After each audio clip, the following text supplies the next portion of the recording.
Ha pasado más de un siglo y todavía perdura el misterio. 5 crímenes perpetuados en Whitechapel hacia 1888, que hoy, por el escaso número de víctimas hubiesen ocupado pocas líneas en los diarios, en su momento revolucionaron Londres y el mundo entero.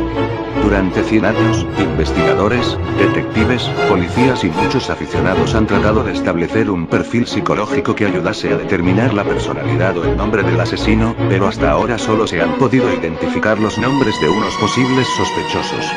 Tal vez por ese motivo, ya que el Destripador se ha convertido en el asesino en serie más conocido de la historia.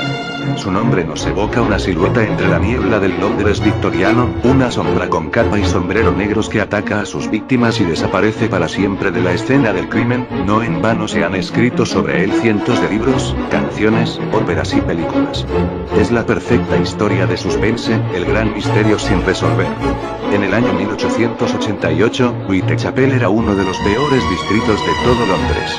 En las calles, hombres, mujeres y niños arrastraban una vida de pobreza y delincuencia en la que muchas veces el único alivio era el que podía ofrecerles una botella de alcohol barato. Los callejones oscuros desembocaban en bares mugrientos y burdeles miserables en los que algunas mujeres se ganaban la vida prostituyendo sus cuerpos por unos pocos peniques. Fue precisamente aquí, en el East End londinense, donde tuvo lugar el breve reinado de terror del temido descuartizador que firmaba sus crímenes como Jack el Destripador. Su primer crimen oficial, por así decirlo, el que reconocen todas las crónicas, tuvo lugar el 31 de agosto, aunque en su día se sospechó que por lo menos 2 asesinatos anteriores menos publicitados habrían sido también obra suya. Ese día estaba amaneciendo muy lentamente. Las calles todavía estaban oscuras, y a pesar del frío algún que otro paseante comenzaba a circular por el barrio. Uno de ellos distingue a lo lejos el cuerpo de una mujer tendido en el suelo que a primera vista parecía desmayada, pero cuando se acerca para tratar de ayudarla, ve que unas terribles heridas la habían casi decapitado. Horrorizado, no deja pasar un minuto y avisa al primer policía que hacía su ronda por el barrio, quien acompañado de un médico distingue bajo la luz de una linterna que la muerte le había sido provocada por 2 golpes con arma blanca que le habían seccionado la tráquea y el esófago. El cuerpo, todavía caliente en partes, indicaba que el momento del crimen no debía de haber sido de más de media hora antes de haber encontrado el cuerpo.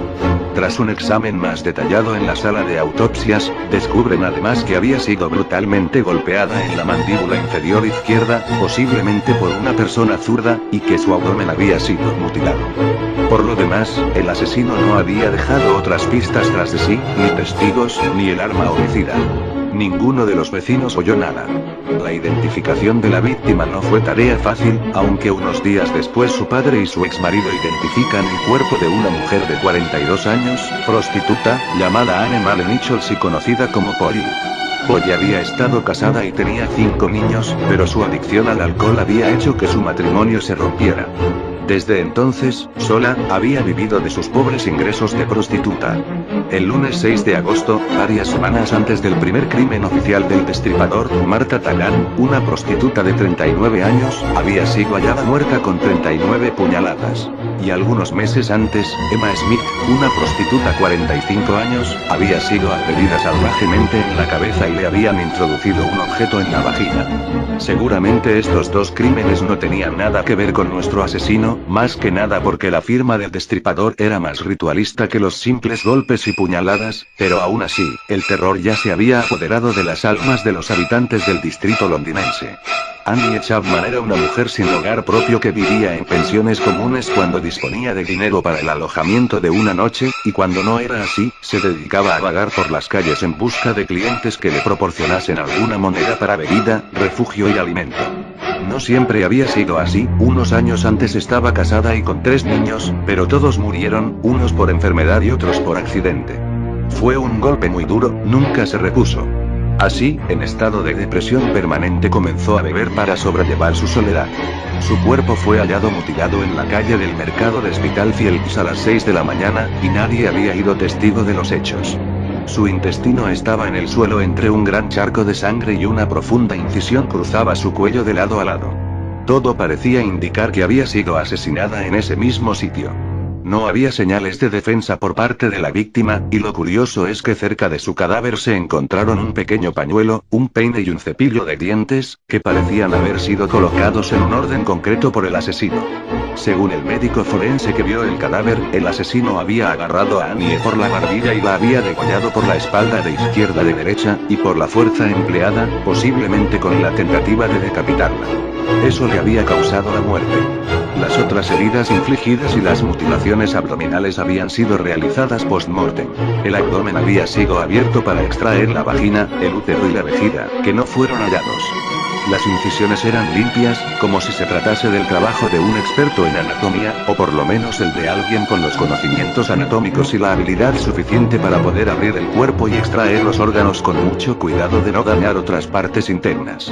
El instrumento utilizado parecía ser un cuchillo estrecho con lámina fina y muy afilada, la clase de cuchillo que utilizaban los cirujanos y los carniceros.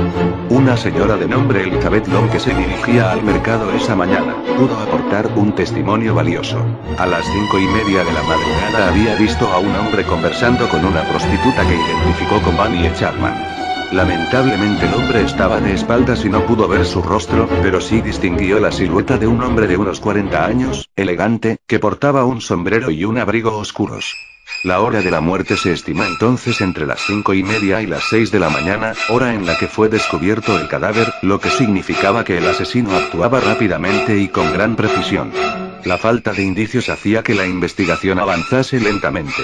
Todo el mundo había relacionado las muertes entre ellas, y a pesar de que la policía se mantenía en el más absoluto de los silencios, los periódicos no dejaban de alimentar cada rumor escuchado, lo que servía para aumentar la cólera y el miedo de los vecinos. Desde Scotland Yard se llegó a ofrecer una gratificación para quien aportase algún dato válido sobre la identidad del asesino, pero lo único que consiguieron fue que los vecinos aprovechasen sus diferencias y se denunciasen entre ellos, deteniendo simplemente a algunos falsos culpables, excéntricos o alcohólicos que aseguraba ser el descuartizador de prostitutas, aunque tras numerosas investigaciones y por el hecho de que todos carecían de habilidades médicas o que tenían coartadas, no tardaban en recuperar la libertad. El 25 de septiembre, la agencia estatal de noticias recibió una nota en tinta roja firmada por el propio Jack el Destripador, cuyo contenido era: querido jefe, desde hace días oigo que la policía me ha cogido, pero en realidad todavía no me han pescado. No soporto a cierto tipo de mujeres y no dejaré de destriparlas hasta que haya terminado con ellas. El último es un magnífico trabajo, a la dama en cuestión no le dio tiempo a chillar. Me gusta mi trabajo y estoy ansioso de empezar de nuevo, pronto tendrá noticias mías y de mi gracioso jueguecito, firmado Jack el Destripador, desde el infierno. A partir de entonces seguiría escribiendo cartas y poemas destinados al jefe de la policía londinense, jactándose de su habilidad para escabullirse en la oscuridad de las calles y evitar ser atrapado por la multitud que le perseguía, o haciendo alarde de la perfección de sus crímenes y anticipando otros nuevos ataques, siempre seguro de sí. El domingo 30 de septiembre, se descubría otro cadáver en la calle Berner sobre la 1 de la mañana. Tras pedir ayuda a la policía, vieron que se trataba de una mujer, cuyas faldas habían sido levantadas por encima de sus rodillas. Un forense llegó a la escena del crimen con su ayudante un cuarto de hora más tarde. Entre los dos detallaron sus conclusiones de la exploración. La difunta yace sobre su lado izquierdo, su cara mira hacia la pared derecha. Sus piernas han sido separadas, y algunos miembros están todavía calientes. La mano derecha está abierta sobre el pecho y cubierta de sangre, y la izquierda está parcialmente cerrada sobre el suelo. El aspecto de la cara era bastante apacible, la boca ligeramente abierta. En el cuello hay una larga incisión que comienza sobre el lado izquierdo, 2,5 pulgadas por debajo del ángulo de la mandíbula, casi en línea recta, seccionando la tráquea completamente en dos, y terminándose sobre el lado contrario. El asesino no se había ensañado tanto esta vez como en las anteriores. Posiblemente había sido interrumpido mientras la degollaba y hubiese huido antes de completar su ritual. La joven prostituta fue identificada como Elizabeth Stride, de origen sueco, que había venido a Inglaterra para ganarse la vida tras el fallecimiento de su marido y sus 2 hijos en un accidente marítimo. Esta vez, varios testigos declararon haberla visto momentos antes de su muerte acompañada por un hombre de unos 30 años con pelo y bigote negros, vestido con un abrigo negro y un sombrero alto, que portaba un bulto, como un maletín. Mientras la policía se enfrentaba al hallazgo de este nuevo cadáver, a pocas calles allí un guarda nocturno descubría el cuerpo de otra víctima degollada. Su abdomen había sido abierto y los intestinos se encontraban en el suelo, además tenía varias heridas por todo el cuerpo. Los miembros estaban todavía calientes, la data de la muerte no debía ser de más de media hora desde el descubrimiento del cadáver. No había otros indicios más que un escrito con tiza blanca sobre una pared que decía: "No hay por qué culpar a los judíos", supuestamente obra del asesino. Antes de que la inscripción pudiese ser fotografiada, el comisario de la policía londinense Charles Warren ordenó que fuese borrada, según él porque se trataba de una falsa pista del criminal tratando de culpabilizar a la comunidad judía, y si algún londinense lo leía, podía provocar una revuelta contra ellos. La víctima era Kate Owens, quien como las demás, tenía por oficio el de la prostitución y como afición, la bebida. Sus padres habían muerto cuando ella era joven y a los 16 años se fue a vivir con un hombre, con quien tendría 3 hijos. Los malos tratos por parte de Kate obligaron a que se fuera de casa, y su adicción al alcohol la obligó a alquilar su cuerpo en las calles. Como en las muertes de Polly Nichols y Annie Chapman, la garganta de Kate había sido degollada de izquierda a derecha, le habían seccionado el vientre y extraído algunos órganos, entre ellos uno de los riñones. Después de esto, las cosas parecieron volver a la normalidad en Whitechapel. No hubo ningún otro asesinato durante un mes y las prostitutas regresaron a las calles más tranquilas. Desgraciadamente, la paz duró poco, pues el 9 de noviembre, otra mujer apareció salvajemente asesinada. Se trataba de Mary Kelly, una atractiva joven de 21 años que se dedicaba a la prostitución para poder mantenerse a ella misma y a su pareja, que se encontraba sin trabajo. Esa mañana, el locatario subió a la habitación de Mary para cobrar el alquiler mensual, pero nadie contestó a su llamada. Decidió abrir la puerta él mismo, horrorizándose por lo que descubrió. Sin duda era el crimen más violento de Jack el Destripador. El cadáver estaba tumbado sobre la cama con múltiples heridas de arma blanca, completamente mutilado y con la arteria carótida seccionada. La ferocidad de este asesinato asombró a los cirujanos veteranos de policía. El médico forense necesitó varias páginas para redactar el informe de las lesiones y órganos extraídos. Este asesinato creó el pánico absoluto en el barrio, haciendo estallar episodios esporádicos de violencia en la muchedumbre. La actividad policial era frenética, cada rincón fue registrado, cada sospechoso detenido e interrogado a fondo, pero no por eso la policía dejaba de ser duramente criticada. Nunca más se volvió a saber del asesino.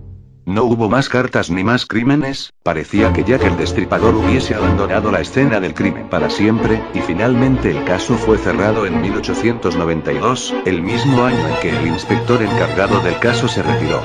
Lo cierto es que nadie puede saber si esta es la verdadera historia o si es otro de los relatos que inspira este terrible personaje. Lo único que hoy en día tenemos claro es que no se trataba de un delincuente cualquiera. Sus hechos demuestran que era una persona con gran inteligencia y tal vez una educación superior a la población de Whitechapel, incluso puede que fuese alguien de clase alta. Tal vez tuviese un trastorno de la sexualidad o un trastorno mental que le provocase esa compulsividad y obsesión a la hora de cometer los crímenes. Su afán de reconocimiento y el hecho que resaltase con las cartas enviadas a la prensa su inteligencia, demuestra que también era una persona insegura y llena de complejos. Pero mientras Scotland Yard mantenga sus archivos en el más absoluto secreto, otros autores seguirán suscitando sospechosos que mantengan la leyenda del Destripador viva. A la comunidad judía, y si algún londinense lo leía, podía provocar una revuelta contra ellos. La víctima era Kate Owens, quien como las demás, tenía por oficio el de la prostitución y como afición, la bebida. Sus padres habían muerto cuando ella era joven y a los 16 años se fue a vivir con un hombre, con quien tendría 3 hijos. Los malos tratos por parte de Kate obligaron a que se fuera de casa, y su adicción al alcohol la obligó a alquilar su cuerpo en las calles. Como en las muertes de Polly Nichols y Annie Chapman, la garganta de Kate había sido degollada de izquierda a derecha, le habían seccionado el vientre y extraído algunos órganos, entre ellos uno de los riñones. Después de esto, las cosas parecieron volver a la normalidad en Whitechapel. No hubo ningún otro asesinato durante un mes y las prostitutas regresaron a las calles más tranquilas. Desgraciadamente, la paz duró poco, pues el 9 de noviembre, otra mujer apareció salvajemente asesinada. Se trataba de Mary Kelly, una atractiva joven de 21 años que se dedicaba a la prostitución para poder mantenerse a ella misma y a su pareja, que se encontraba sin trabajo. Esa mañana, el locatario subió a la habitación de Mary para cobrar el alquiler mensual, pero nadie contestó a su llamada. Decidió abrir la puerta él mismo, horrorizándose por lo que descubrió. Sin duda era el crimen más violento de Jack el Destripador. El cadáver estaba tumbado sobre la cama con múltiples heridas de arma blanca, completamente mutilado y con la arteria carótida seccionada. La ferocidad de este asesinato asombró a los cirujanos veteranos de policía. El médico forense necesitó varias páginas para redactar el informe de las lesiones y órganos extraídos. Este asesinato creó el pánico absoluto en el barrio, haciendo estallar episodios esporádicos de violencia en la muchedumbre. La actividad policial era frenética, cada rincón fue registrado, cada sospechoso detenido e interrogado a fondo, pero no por eso la policía dejaba de ser duramente criticada. Nunca más se volvió a saber del asesino. No hubo más cartas ni más crímenes, parecía que Jack el Destripador hubiese abandonado la escena del crimen para siempre, y finalmente el caso fue cerrado en 1892, el mismo año en que el inspector encargado del caso se retiró. Lo cierto es que nadie puede saber si esta es la verdadera historia o si es otro de los relatos que inspira este terrible personaje. Lo único que hoy en día tenemos claro es que no se trataba de un delincuente cualquiera. Sus hechos demuestran que era una persona con gran inteligencia y tal vez una educación superior a la población de Whitechapel, incluso puede que fuese alguien de clase alta. Tal vez tuviese un trastorno de la sexualidad o un trastorno mental que le provocase esa compulsividad y obsesión a la hora de cometer los crímenes. Su afán de reconocimiento y el hecho que resaltase con las cartas enviadas a la prensa su inteligencia, demuestra que también era una persona insegura y llena de complejos. Pero mientras Scotland Yard mantenga sus archivos en el más absoluto secreto, la falta de indicios hacía que la investigación avanzase lentamente. Todo el mundo había relacionado las muertes entre ellas, y a pesar de que la policía se mantenía en el más absoluto de los silencios, los periódicos no dejaban de alimentar cada rumor escuchado, lo que servía para aumentar la cólera y el miedo de los vecinos. Desde Scotland Yard se llegó a ofrecer una gratificación para quien aportase algún dato válido sobre la identidad del asesino, pero lo único que consiguieron fue que los vecinos aprovechasen sus diferencias y se denunciasen entre ellos, deteniendo simplemente a algunos falsos culpables, excéntricos o alcohólicos que aseguraba ser el descuartizador de prostitutas, aunque tras numerosas investigaciones y por el hecho de que todos carecían de habilidades médicas o que tenían coartadas, no tardaban en recuperar la libertad. El 25 de septiembre, la agencia estatal de noticias recibió una nota en tinta roja firmada por el propio Jack el Destripador cuyo contenido era: querido jefe, desde hace días oigo que la policía me ha cogido, pero en realidad todavía no me han pescado. No soporto a cierto tipo de mujeres y no dejaré de destriparlas hasta que haya terminado con ellas. El último es un magnífico trabajo, a la dama en cuestión no le dio tiempo a chillar. Me gusta mi trabajo y estoy ansioso de empezar de nuevo, pronto tendrá noticias mías y de mi gracioso jueguecito, firmado Jack el Destripador, desde el infierno. A partir de entonces seguiría escribiendo cartas y poemas destinados al jefe de la policía londinense, jactándose de su habilidad para escabullirse en la oscuridad de las calles y evitar ser atrapado por la multitud que le perseguía, o haciendo alarde de la perfección de sus crímenes y anticipando otros nuevos ataques, siempre seguro de sí. El domingo 30 de septiembre, se descubría otro cadáver en la calle Berner sobre la 1 de la mañana. Tras pedir ayuda a la policía, vieron que se trataba de una mujer, cuyas faldas habían sido levantadas por encima de sus rodillas. Un forense llegó a la escena del crimen con su ayudante un cuarto de hora más tarde. Entre los dos detallaron sus conclusiones de la exploración. La difunta yace sobre su lado izquierdo, su cara mira hacia la pared derecha. Sus piernas han sido separadas, y algunos miembros están todavía calientes. La mano derecha está abierta sobre el pecho y cubierta de sangre, y la izquierda está parcialmente cerrada sobre el suelo. El aspecto de la cara era bastante apacible, la boca ligeramente abierta. En el cuello hay una larga incisión que comienza sobre el lado izquierdo, 2,5 pulgadas por debajo del ángulo de la mandíbula casi en línea recta, seccionando la tráquea completamente en dos, y terminándose sobre el lado contrario. El asesino no se había ensañado tanto esta vez como en las anteriores. Posiblemente había sido interrumpido mientras la degollaba y hubiese huido antes de completar su ritual.